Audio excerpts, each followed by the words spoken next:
Bonjour à tous pour cette 8e leçon sur le livre des Actes.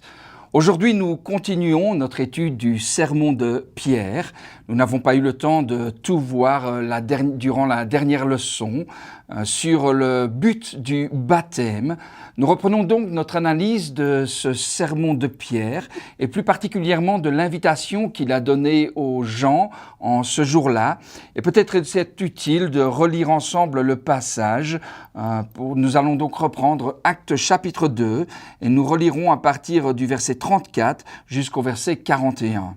Il est dit ceci: « Car David n'est point monté au ciel, mais il dit lui-même, « Le Seigneur a dit à mon Seigneur, assieds-toi à ma droite, jusqu'à ce que je fasse de tes ennemis ton marchepied. » Que toute la maison d'Israël sache donc avec certitude que Dieu a fait Seigneur et Christ ce Jésus que vous avez crucifié. » Après avoir entendu ce discours, ils eurent le cœur vivement touché, et ils dirent à Pierre et aux autres apôtres, « Hommes frères, que ferons-nous » Pierre leur dit, « Repentez-vous, et que chacun de vous soit baptisé au nom de Jésus-Christ, pour le pardon de vos péchés, et vous recevrez le don du Saint-Esprit.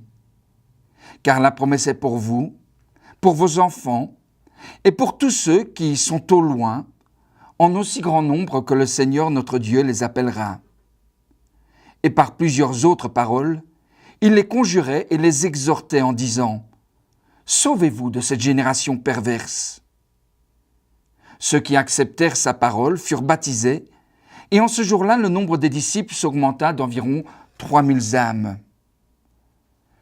Nous avons vu la dernière fois que le baptême était supposé être une immersion pour les Juifs, que ce n'était pas une pratique nouvelle pour eux, puisqu'ils étaient habitués au mikvé.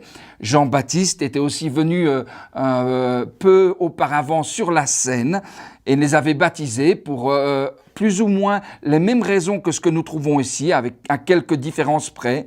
Et nous étudierons ces différences quand nous arriverons en Actes chapitre 19. Mais je voudrais revenir sur la raison première que Pierre évoque ici.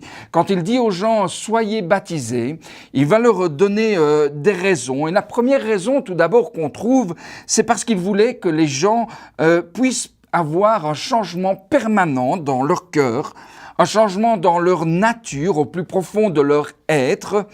Et donc, pour devenir, en un sens, une nouvelle créature, il fallait passer par cette étape, ce qui est plus ou moins parallèle à ce que nous avons vu quand ce fameux docteur physicien du IIe siècle avant Jésus-Christ donnait la recette pour faire des cornichons. Il disait qu'il fallait plonger les concombres dans l'eau et puis ensuite les laisser baigner dans du vinaigre, ce qui permettait de transformer leur nature.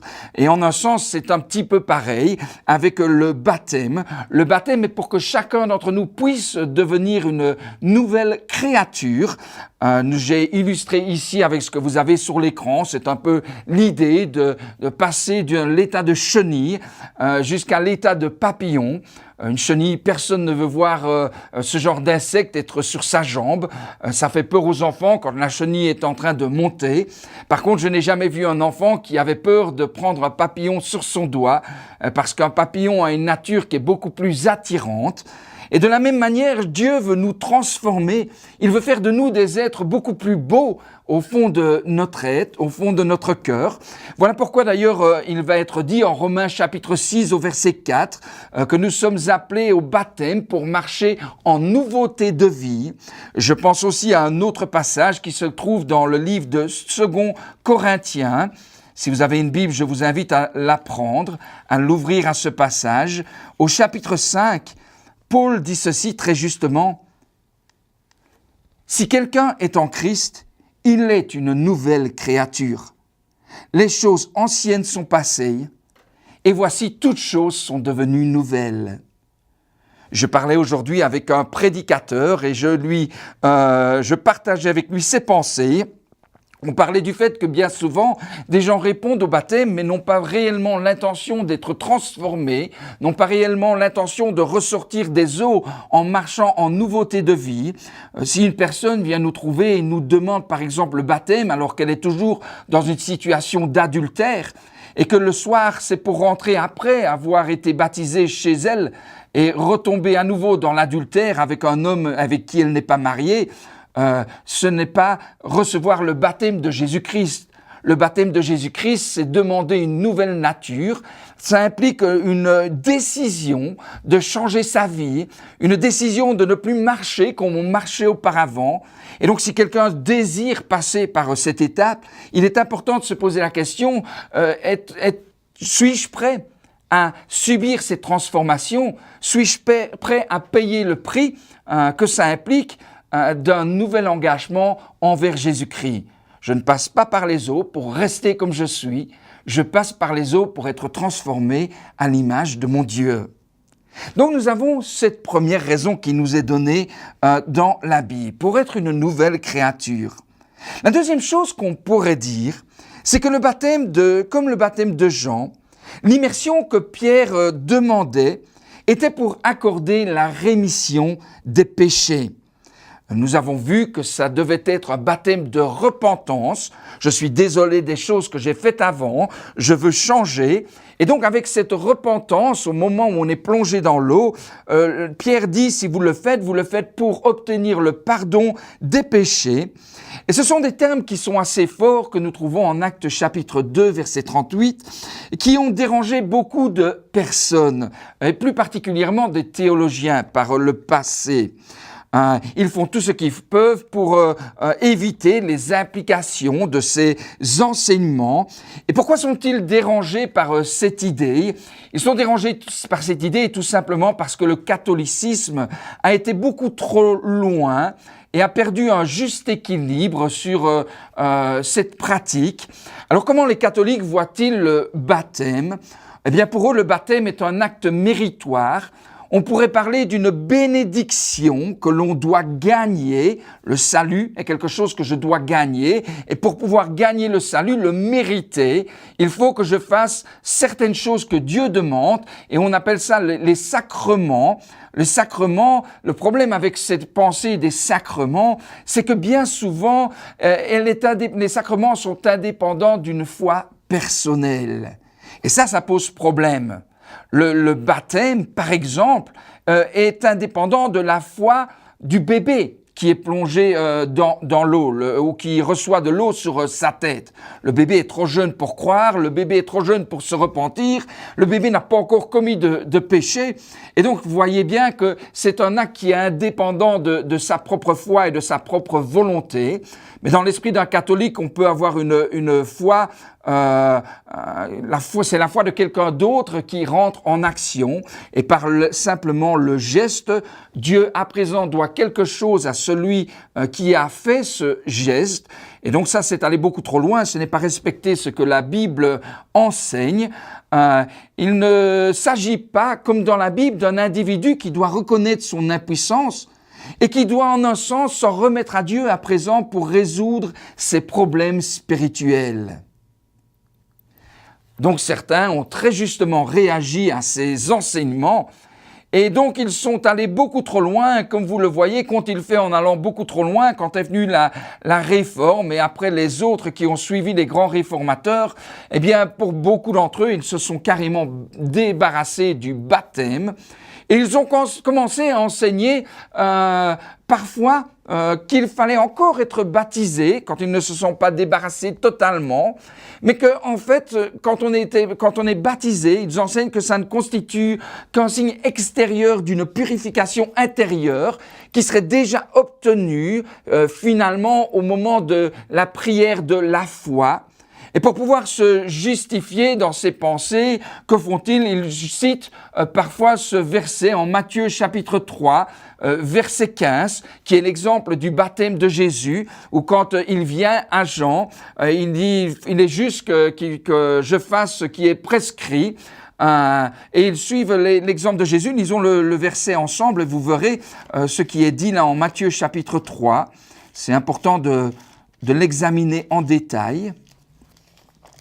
Il est dit ceci, verset 15, « Jésus lui répondit, « Laisse faire maintenant, car il est convenable que nous accomplissions ainsi tout ce qui est juste. » Et Jean ne lui résista plus. Donc ils disent que le baptême c'est quelque chose de juste, mais ce n'est pas à travers le baptême qu'on trouve la rémission des péchés. Et bien sûr, dans le cas de Jésus, nous savons que Jésus, lui, n'avait pas commis de péché, il n'a jamais commis de péché. Donc dans son cas, il n'a pas été baptisé en tout point de manière semblable aux autres qui ont suivi, puisque Jésus n'a jamais commis de péché, mais il a quand même dit que c'était un acte qui était juste, et il a quand même choisi d'être baptisé, pour montrer que les autres devaient le faire. S'il n'avait pas fait, ça aurait été en un sens peut-être aussi un péché, puisqu'il ne serait pas soumis lui-même à la volonté de Dieu qui consistait à être baptisé. En d'autres mots, pour bien réitérer ce que je viens de dire, il faut comprendre que pour beaucoup dans les mouvements évangéliques, le baptême fait partie toujours d'une obéissance, ça fait partie non pas de l'étape initiale pour obtenir le salut, mais ça constitue l'obéissance qu'un disciple doit avoir une fois qu'il est déjà en relation avec Dieu. En d'autres termes, pour continuer à être un vrai chrétien aux yeux du Seigneur et aux yeux des hommes, ils enseignent qu'il faut continuer à obéir à ce commandement, tout comme au commandement de pardonner à ceux qui nous ont offensés.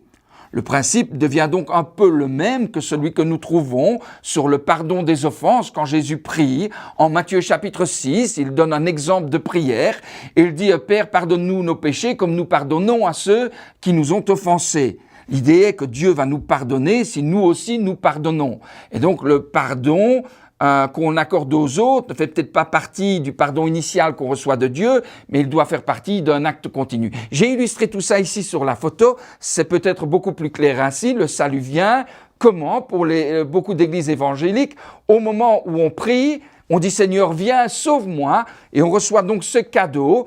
Et ensuite, le baptême fait partie de la sanctification au cours de la vie du disciple. Alors, est-ce un enseignement qui est juste? Peut-on dire que c'est ce que la Bible enseigne ici? Eh bien, nous devons regarder plus en détail dans ce passage d'Actes chapitre 2. Et il faut comprendre que sur la dia suivante que vous allez voir maintenant, il faut comprendre que ces préjugés théologiques ont aussi influencé certaines traductions de nos Bibles. Toutes les Bibles ne le diront pas de la même manière. Ce verset que nous avons lu ensemble, je l'ai lu dans la Bible Louis II. Vous voyez dans la Bible Louis II que chacun de vous soit baptisé au nom de Jésus-Christ pour le pardon de vos péchés. Le pour indique quoi dans la phrase? Il indique un but. Mais comment font d'autres Bibles ou d'autres traducteurs quand ils traduisent? Nous avons par exemple la Bible, la nouvelle édition de Genève, la NEG, ou la Bible des Gédéons. On choisit une autre traduction et voici comment ils rendent la phrase. Ils disent que chacun de vous soit baptisé à cause du pardon de vos péchés. Et en changeant ce petit mot qui est pour par les mots à cause de, ils changent la préposition nominale, le but de la préposition nominale ou la nature de cette préposition. Et plutôt que d'en faire un groupe circonstanciel de but, ils en font un groupe circonstanciel de conséquences. Je mange à cause du fait que j'ai faim. Voilà un autre exemple. Donc on est baptisé à cause du fait qu'on aurait déjà reçu le pardon de ses péchés. Est-il juste de traduire la Bible ainsi? Qui a raison? Est-ce que c'est la Bible Louis II ou est-ce que c'est la nouvelle édition de Genève? Vous pourriez reprendre la plupart des traductions. La plupart des traductions seront en accord d'abord avec la première version, qui est la version de Louis II. En fait, pour le savoir, il faut retourner au grec. Quand on va dans le grec, nous trouvons qu'il y a ici dans la phrase « eis ». Eis est la préposition dans le grec, qui est ensuite suivie d'un mot à l'accusatif. Alors comment sait-on ça? Il faut regarder à la fin du mot. In, la terminaison, un peu comme en latin. Cette terminaison indique la manière de comprendre la phrase, la manière de comprendre la préposition aussi. Et donc nous avons affaire à un accusatif dans le grec. Si vous n'êtes pas convaincu, vous pouvez vous-même aller vérifier. Il y a des outils sur Internet qui permettent de le vérifier très facilement.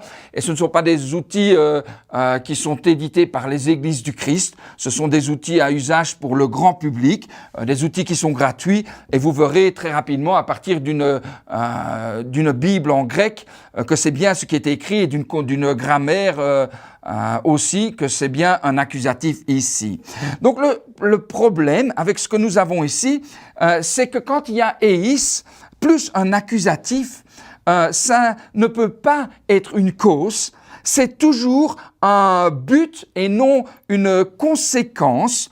D'ailleurs, quand on apprend le grec, il y a une petite méthode qu'on utilise parfois, que les enseignants utilisent pour apprendre le sens des prépositions. Ils dessinent parfois un cercle au tableau et puis ils utilisent des flèches pour marquer comment cette préposition doit être comprise. On met dans le haut le mot grec et puis dans le bas sa traduction. Si par exemple c'était à travers, ce serait le mot dia en grec, on aurait mis dia dans le dessus et on aurait fait une flèche qui passait à travers le cercle pour montrer ce que à travers signifie. Ici, nous avons repris ce mot eis et je l'ai dessiné pour vous comme les enseignants de grec le dessinent.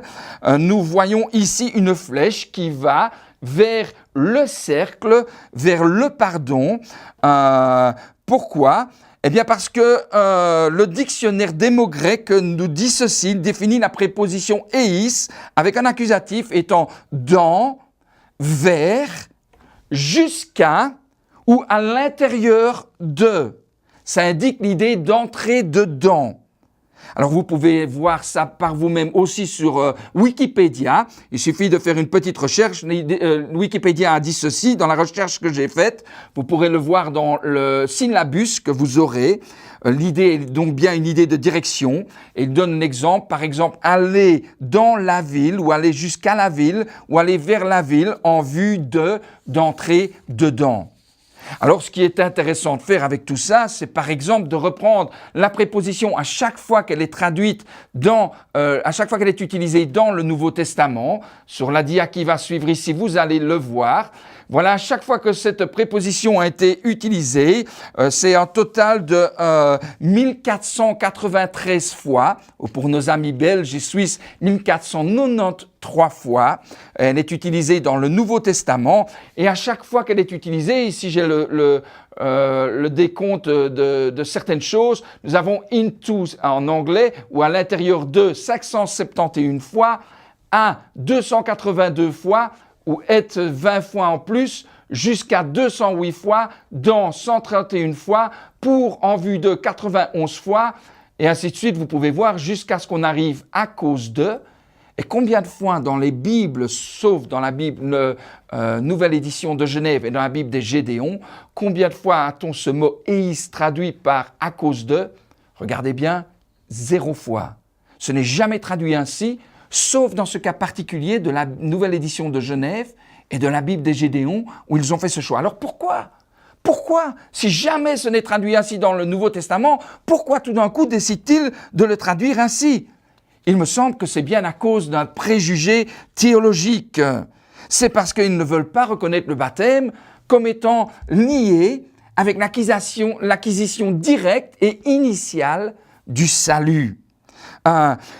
Donc, nous pouvons vérifier ça encore d'une autre manière. C'est en allant voir maintenant dans la Bible s'il y a un autre passage où il y aurait presque exactement les mêmes mots. Et nous trouvons effectivement un tel passage en Matthieu, chapitre 26. Si vous avez une Bible, je vous invite à aller en Matthieu, chapitre 26. Nous allons lire ensemble un passage qui est bien connu, car il est cité souvent dans les églises. C'est la Pâque, juste avant que Jésus ne meure, et il va instaurer le repas du Seigneur. Et regardez ce qu'il va être écrit à partir du verset 26, nous pouvons même lire jusqu'au verset 28. Pendant qu'il mangeait, Jésus prit du pain, et après avoir rendu grâce, il le rompit et le donna aux disciples en disant « Prenez, mangez, ceci est mon corps. » Il prit ensuite une coupe, et après avoir rendu grâce, il la leur donna en disant « Buvez-en tous, car ceci est mon sang Regardez bien ce qui va être écrit. Le sang de l'alliance qui est répandu pour plusieurs pour la rémission des péchés. Et ici, nous avons exactement les mêmes mots qu'en Actes chapitre 2, au verset 38.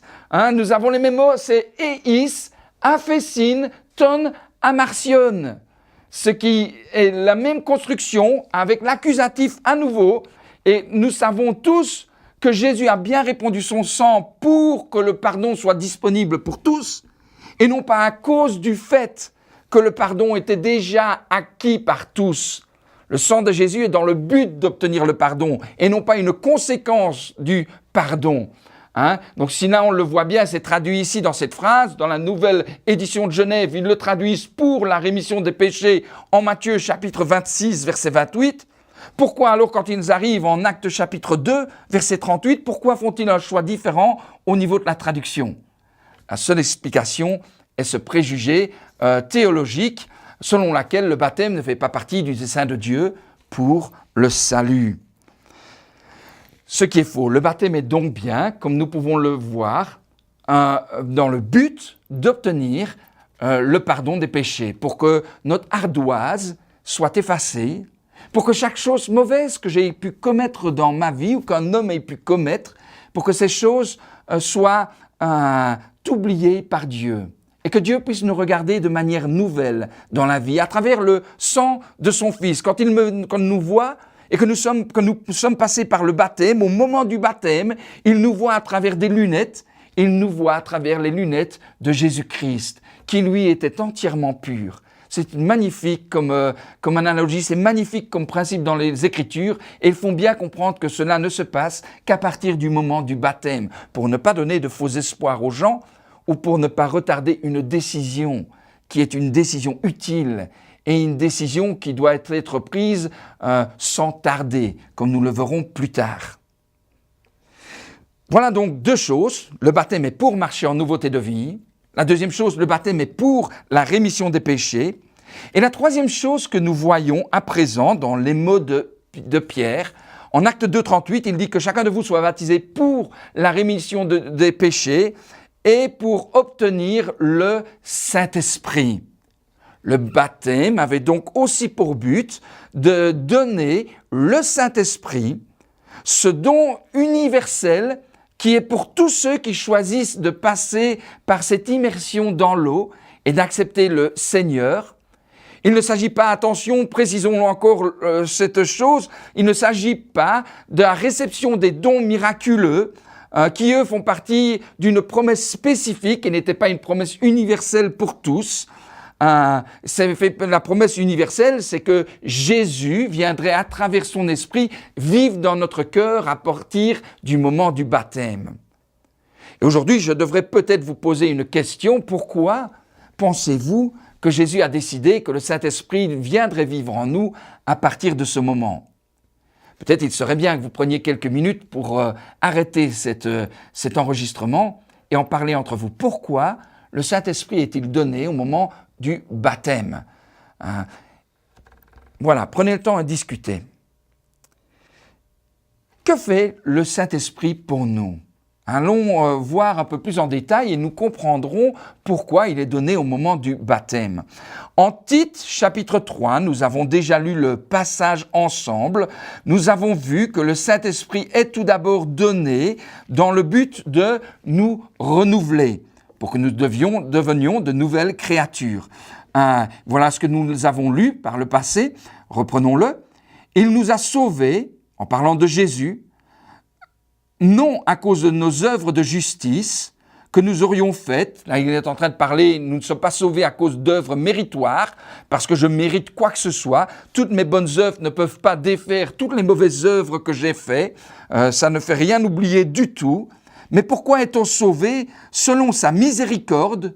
C'est-à-dire Dieu ne nous donne pas ce que nous méritons, nous mériterions la mort, mais c'est Jésus qui a pris cette punition pour nous. Il nous a sauvés, continuons, selon sa miséricorde, par le baptême, certaines Bibles vont dire par le lavage, de la régénération et le renouvellement du Saint-Esprit. Remarquez, le baptême ici est mis en analogie ou est mis en accord avec le baptême parce que le Saint-Esprit est donné au moment du baptême, tout comme Jésus a reçu le Saint-Esprit au moment de son baptême. Donc le Saint-Esprit est là pour que nous puissions être renouvelés. Nous sommes aujourd'hui, quand nous sommes passés par les eaux du baptême, à l'image de Christ. C'est ce que Corinthiens va dire au chapitre 2 Corinthiens, chapitre 3, verset 18. Une autre raison que nous lisons dans la Bible est en Romains, chapitre 5. En Romains, chapitre 5, nous n'allons peut-être pas avoir le temps de tout lire ensemble. Pourtant, c'est essentiel, ce rôle du Saint-Esprit. Nous le négligeons parfois. Mais il y aura tout un cours dans le futur qui sera dédié à ce sujet. Et donc, je vais tâcher de rester bref tout en donnant malgré tout des informations importantes. En Romains, chapitre 5, verset 5, il est écrit « Or l'espérance ne trompe point, parce que l'amour de Dieu est répandu dans nos cœurs par le Saint-Esprit qui nous a été donné. » Il y a plusieurs manières de comprendre ce verset. Dieu déverse en nous l'amour pour lui, son Fils, et le Saint-Esprit, grâce à son Esprit. Aujourd'hui, peut-être nous sommes à même de mieux aimer Dieu quand nous avons l'Esprit. Et peut-être aussi, c'est un témoignage du fait que l'amour de Dieu est en nous. Donc, on peut le comprendre de deux manières différentes, ce passage. Nous aimons Dieu, nous savons que nous sommes aimés de Dieu grâce à cet esprit qui nous a donné.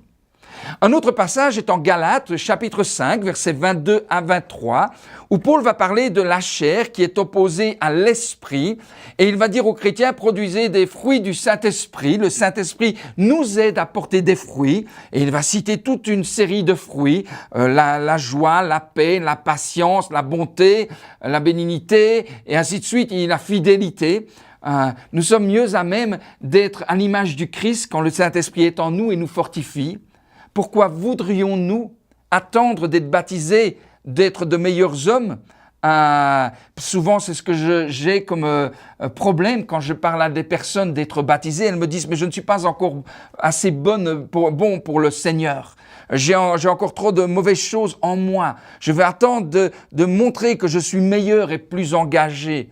Et ils repartent, et donc ils font face au péché par eux-mêmes, sans l'aide de Dieu à l'intérieur de leur être pour pouvoir les fortifier. La Bible nous appelle en un sens à autre chose que ça. Elle dit nous ne pouvons rien mériter par nous-mêmes. Nous sommes baptisés non pas parce que nous sommes méritants, mais parce que nous ne méritons rien du tout. Non pas parce que nous sommes bons, mais parce que nous sommes profondément mauvais au fond de nous-mêmes. Nous sommes baptisés pas parce que nous sommes excellents, mais parce que nous espérons et aspirons à l'excellence. Nous sommes baptisés parce que nous voulons que Dieu vienne en nous et qu'à travers sa force, il fasse ce que par nous-mêmes, nous ne sommes pas à même de faire. Qu'à travers sa force, nous puissions surmonter les tentations. Qu'à travers sa force, nous soyons à même de pouvoir vaincre les addictions dans notre vie. Ne luttez pas seul contre le péché. Prenez l'engagement de suivre Dieu, la résolution de devenir meilleur, d'être baptisé, d'être sauvé et d'avoir l'Esprit en vous pour être plus fort face au péché. Dieu vous aidera alors à produire les fruits. En Romains chapitre 8, nous trouvons une autre belle analogie, une autre belle explication de ce que le Saint-Esprit fait pour nous. Il est marqué justement en ligne avec tout cela. Regardez Romains chapitre 8 au verset 9. Pour vous, vous ne vivez pas selon la chair, mais selon l'Esprit. À condition que quoi? Regardez, si du moins l'Esprit de Dieu habite en vous. Il dit, si quelqu'un n'a pas l'Esprit de Christ, il ne lui appartient pas. Si le baptême est pour recevoir l'Esprit, alors si nous n'avons pas encore l'Esprit, nous n'appartenons pas à Dieu. Et il nous dit, nous pouvons marcher selon l'Esprit quand nous avons l'Esprit en nous. Continuons à lire le verset 13. Si vous vivez selon la chair, vous mourrez. Mais si c'est par l'Esprit, vous faites mourir les actions du corps et vous vivrez. Verset 16, l'Esprit lui-même rend témoignage à notre esprit que nous sommes enfants de Dieu. Et au verset 17, or, si nous sommes enfants, nous sommes aussi héritiers. Héritiers de Dieu et qu'héritiers de Christ, si toutefois nous souffrons avec lui, afin d'être glorifiés avec lui. Allons au verset 26, un autre passage qui est excellent. De même aussi l'Esprit nous aide dans notre faiblesse, car nous ne savons pas ce qu'il nous convient de demander dans nos prières. mais l'Esprit lui-même intercède par des soupirs inexprimables. Passez-vous parfois par des moments où vous êtes tellement troublé par les problèmes, tellement troublé par ce qui vous arrive, que vous êtes perdu en vous-même. Vous allez au lit et vous vous dites « je ne suis même pas sûr de ce qu'il conviendrait pour que la vie pour moi puisse être différente ». Je ne suis pas sûr, je sais que ça ne va pas, mais je ne suis pas sûr qu'est-ce qu'il y a de mauvais en moi, qu'est-ce qui se passe pour que chaque fois mes relations ne soient pas bonnes, pour que je n'obtienne pas du succès dans mon mariage, pour que je ne parvienne pas à être une personne différente. Et parce qu'on ne se comprend pas soi-même, on n'est pas à même de prier pour les bonnes choses. Mais la Bible nous dit que quand l'Esprit de Dieu vient vivre en nous, l'Esprit de Dieu sonde tout notre être. Il sonde ce qui se passe au plus profond de notre cœur et de notre âme. Et l'Esprit alors intercède auprès de Dieu. Et il parle par des soupirs inexprimables que nous n'entendons même pas. Il est là en prière avec le Père, en train de s'entretenir avec Dieu pour lui dire ce que nous avons besoin, pour que Dieu puisse répondre de manière plus efficace pour nous transformer et devenir des personnes meilleures. N'est-ce pas quelque chose aujourd'hui que vous désirez pour votre vie ? Nous continuons en 1 Corinthiens chapitre 6. Il est marqué en 1 Corinthiens chapitre 6, versets 19 et 20, que si nous avons l'Esprit, nous ne nous appartenons pas à nous-mêmes. Et dans ce passage, il est en train de dire que nous ne pouvons pas prendre les membres du Christ pour en faire les membres d'une prostituée. C'est-à-dire, je ne suis pas appelé à vivre dans l'impureté. Et je ne suis pas appelé à vivre dans l'impureté parce que j'appartiens à Dieu et que Dieu vit en moi. Ce qui veut dire que le Saint-Esprit est un encouragement à tout moment à vivre dans la pureté. Quand je suis tenté, je dois me dire, attention, ce n'est pas Daniel seulement que je suis en train de mettre en jeu. Si je rentre dans cet endroit, qui est par exemple un endroit où il y a des filles qui dansent toutes nues sur une scène, eh bien attention, ce n'est pas juste Daniel que j'amène dans cet endroit. J'amène l'Esprit de Dieu avec moi dans cet endroit. Et est-ce que l'Esprit de Dieu, est-ce qu'il convient pour l'Esprit de Dieu d'être dans un endroit pareil ? Si je vais dans un bar ou parmi les gens où il y a de la drogue et que j'y vais pour m'amuser de la même manière, attention, ce n'est pas ma personne uniquement que je compromets. Je force l'Esprit de Dieu à compromettre aussi sa place et à être en contact avec l'impureté. Et ce n'est pas ce que nous sommes appelés à faire. L'Esprit de Dieu est une aide pour vivre dans la pureté. En 1 Pierre chapitre 1, versets 1 à 2, il continue et il dit que le Saint-Esprit nous consacre, il nous sanctifie. C'est-à-dire, il nous met à part pour l'œuvre de Dieu. Comme les instruments au temple dans l'Ancien Testament étaient consacrés, ils étaient consacrés en étant aspergés, eh bien, c'est-à-dire qu'ils étaient dédiés à l'œuvre unique de Dieu après. De la même manière, quand nous sommes baptisés, nous sommes dédiés à l'œuvre du Christ. En Éphésiens chapitre 1, versets 13 à 14, c'est un autre passage qui est fantastique, qui va avec 2 Corinthiens chapitre 5, verset 5. Lisons-le quand même parce que celui-là est important. En Éphésiens chapitre 1, regardez ce qu'il est dit, versets 13 et 14. Il dit « En lui, vous aussi, après avoir entendu la parole de la vérité, l'évangile de votre salut, en lui vous avez cru, et vous avez été scellés du Saint-Esprit qui avait été promis, lequel est un gage de notre héritage, pour la rédemption de ceux que Dieu s'est acquis à la louange de sa gloire. » Alors ici, il parle du fait d'avoir reçu l'Esprit quand ils avaient cru. Attention à bien comprendre ce passage. Nous savons que les démons aussi croient en Dieu, mais les démons ne reçoivent pas l'Esprit de Dieu. Quand là, Paul est en train d'utiliser le fait de recevoir l'Esprit quand ils ont cru, il veut dire ils ont cru quand ils ont eu une foi obéissante.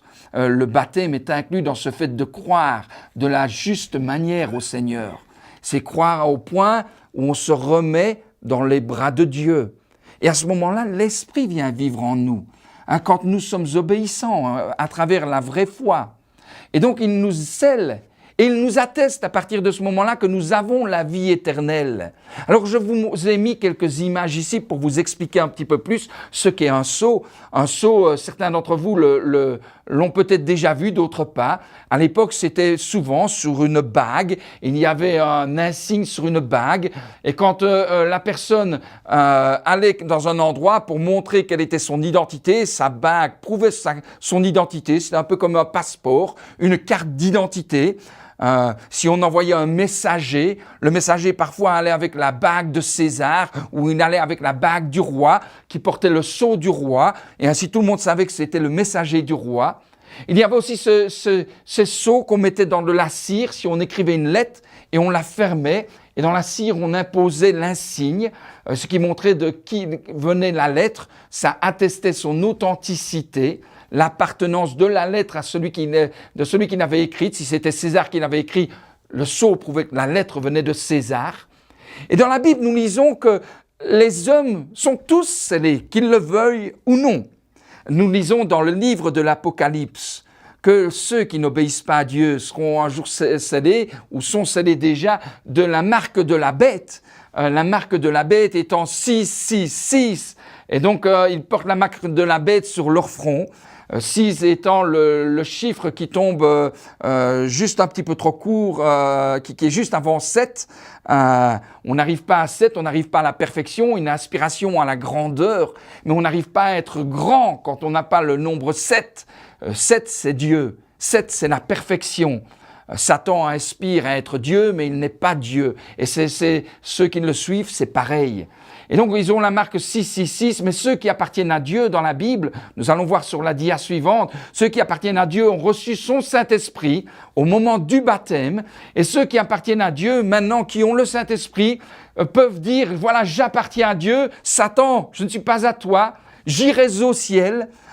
Quand le monde invisible, il y a un monde invisible qui nous entoure. Il y a des anges qui existent dans le monde invisible, des démons. Il y a Satan. Il y a des êtres qui nous dépassent. Ces êtres voient ces choses qui sont pour nous parfois invisibles. Quand les êtres regardent du haut, ils peuvent voir qui a la marque 666 sur le front. Mais ils voient aussi qui a la marque du Seigneur dans son cœur.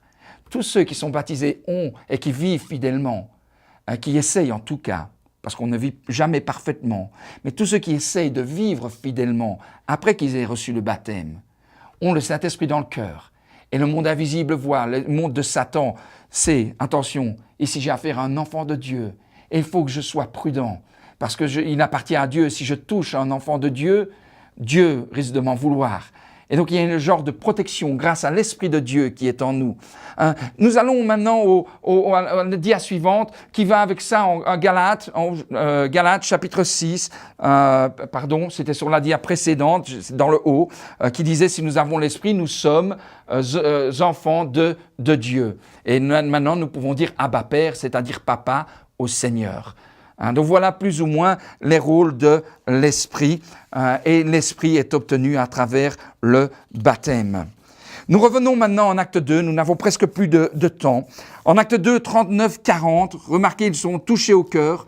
Que va dire Pierre et que continue-t-il à dire dans le passage?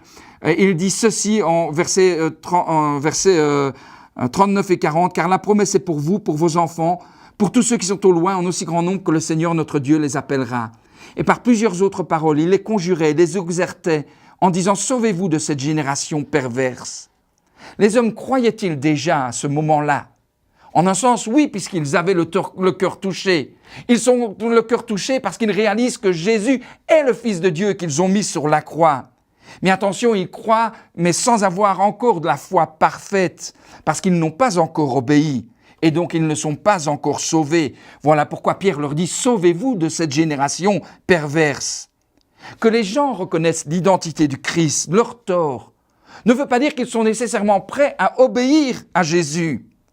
Pierre, chapitre 1, verset 22, dit bien qu'on purifie son âme en obéissant à la vérité. Il faut donc cette étape de l'obéissance initiale qui est le baptême. Et au verset 41, nous trouvons dans ce passage que 3000 âmes, ce jour-là, ont répondu à notre Dieu miséricordieux. Ils savent en prenant le baptême que c'est la grâce de Dieu qui sauve. En Colossiens chapitre 2, ils vont comprendre ces principes, que le baptême n'est pas un sacre aux yeux du Seigneur par lequel on mérite son salut. C'est un acte de foi par lequel on se place en Dieu pour obtenir son pardon. Ce qui veut dire que nous arrivons maintenant il a dit où nous devons remplir ensemble le tableau. Le tableau, je vous ai dit que vous avez une feuille où il va falloir remplir différentes cases. J'aimerais que dans ce tableau, vous y inscriviez cet exemple de la prédication, Actes chapitre 2. Nous sommes du verset 36 jusqu'au verset 41. Et vous pouvez écrire dans la deuxième colonne, la foi, ils eurent le cœur vivement touché. Et dire que ferons-nous? C'est le verset 37. Ça montre leur foi. Repentance, parce que Pierre leur dit « Repentez-vous », verset 38. Prière pour inviter Jésus dans son cœur et sauver au même moment, on ne le trouve pas dans ce passage-là. Confession, ce n'est pas mentionné dans ce passage-là. Baptême, et il va dire « Et que chacun de vous soit baptisé pour le pardon de vos péchés », verset 38. Le salut vient à partir du verset que nous lisons au verset 41. Ceux qui acceptèrent sa parole furent baptisés en ce jour-là, et à ce moment-là, le nombre des disciples s'augmente de 3000 âmes. Voilà pour le tableau auquel nous reviendrons plus tard. Nous sommes à présent à court de temps, mais il est important de terminer en posant plusieurs questions qui sont essentielles pour chacun d'entre nous et qui ont à voir avec ce qu'on a vu aujourd'hui. La première question que je vous demanderai aujourd'hui, croyez-vous que Jésus est venu sur la terre et qu'il a choisi de mourir sur la croix pour expier tous vos péchés? Le croyez-vous vraiment? Croyez-vous qu'il est mort et qu'il est ressuscité 3 jours plus tard pour régner sur le monde? Si oui, c'est bien que vous le croyez. Mais gardez à l'esprit que ça ne veut pas dire, si vous le croyez, que vous êtes nécessairement déjà sauvé. La question suivante qu'il faut se poser, c'est vous êtes-vous repenti? Et avez-vous eu le désir de marcher en nouveauté de vie? Et si oui, êtes-vous descendu dans les eaux du baptême pour effacer vos péchés et être définitivement transformé dans votre nature intérieure? Dieu veut vivre en vous aujourd'hui. Son esprit est disponible car la promesse était pour eux au jour de Jésus, mais aussi pour vous maintenant et pour vos enfants plus tard. La question est, lui ouvrirez-vous la porte de votre cœur en choisissant d'être baptisé par immersion pour la rémission de vos péchés?